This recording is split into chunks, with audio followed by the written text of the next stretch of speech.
Hello, I'm Stuart Andrews, your host for this week's episode of Stag Chats, the Armed Forces Business Directory, where we put the spotlight on businesses run by the Armed Forces community. This week, I'm joined by Becky Gemmell of Bud and Bee. So, hi, Becky. Thanks ever so much for joining me this afternoon. It's really nice to meet you. Would you mind just giving us a bit of background about yourself, please?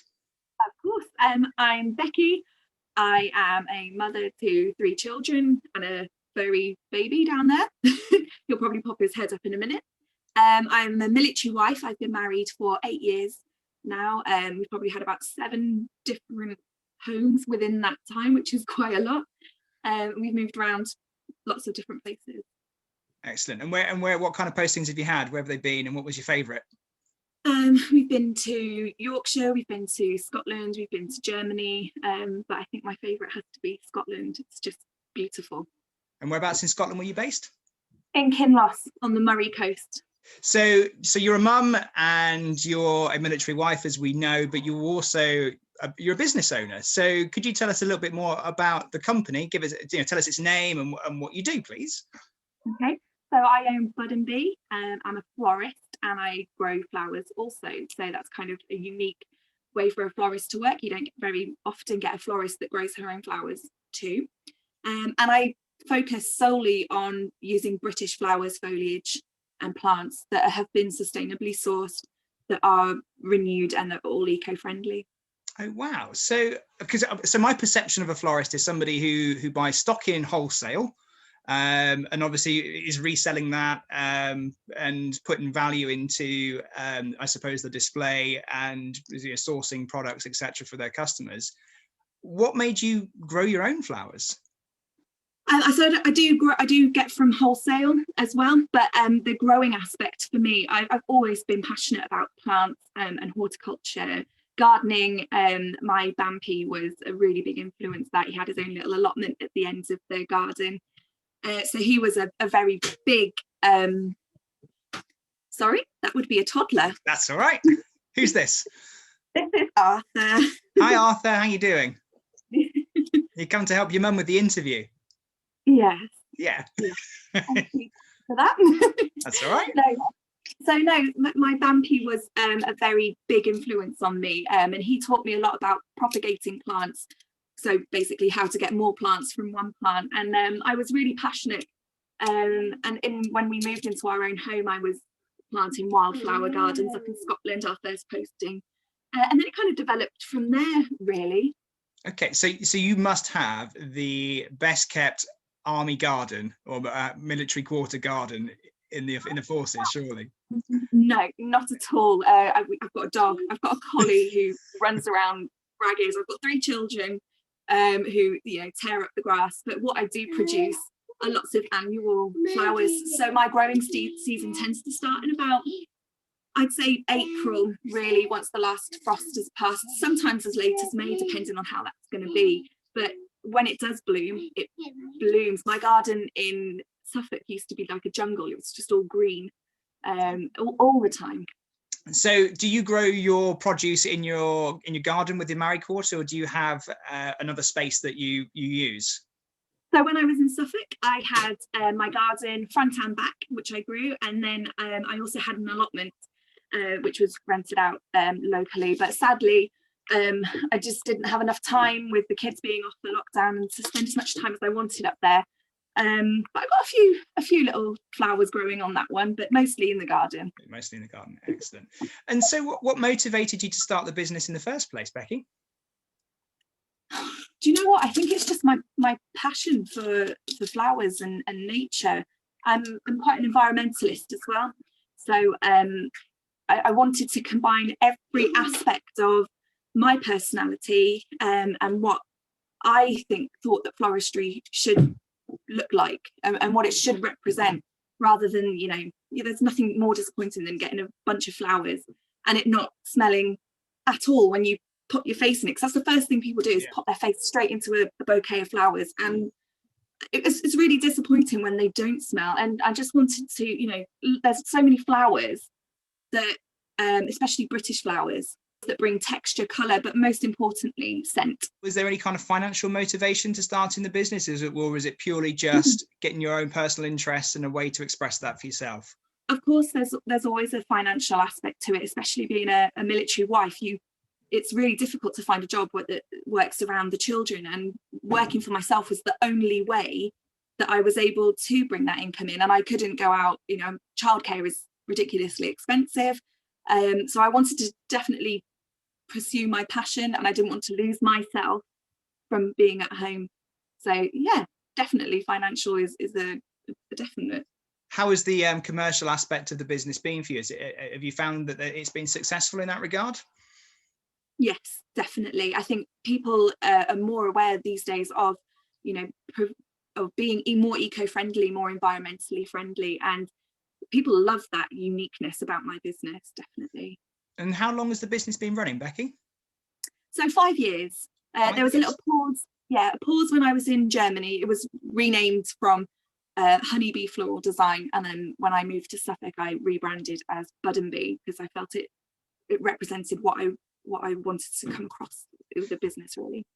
So 5 years has obviously given you enough time to build out your brand and really understand your product and your client base. And it's obviously given you presumably lots of opportunities to reflect on what you've achieved in that last over that period of time. What's your proudest moment been? I think for me it was last March, and it was purchasing my horse trailer. Tell me why you had to have a horse trailer. It's impossible for me to have a shop, a permanent shop, with fees and everything like that, and the unpredictability of the army. I wanted something that would be mine, that I could take with me, and my horse trailer is my shop. It's a little bit wet at the moment, but it needs a little bit of work on it. But no, that's my shop, and I can take that anywhere and everywhere with me. But my plan is, come springtime, when the weather warms up just a little bit and I've got more of my own grown flowers, I'm going to sit it out to the front of my property, and that's going to be my base for my shop. So hopefully I'll be open a little bit more often with normal shop hours as such. But I also take it to farmers markets, events, weddings, and things like that, where it's all dressed up and filled with flowers.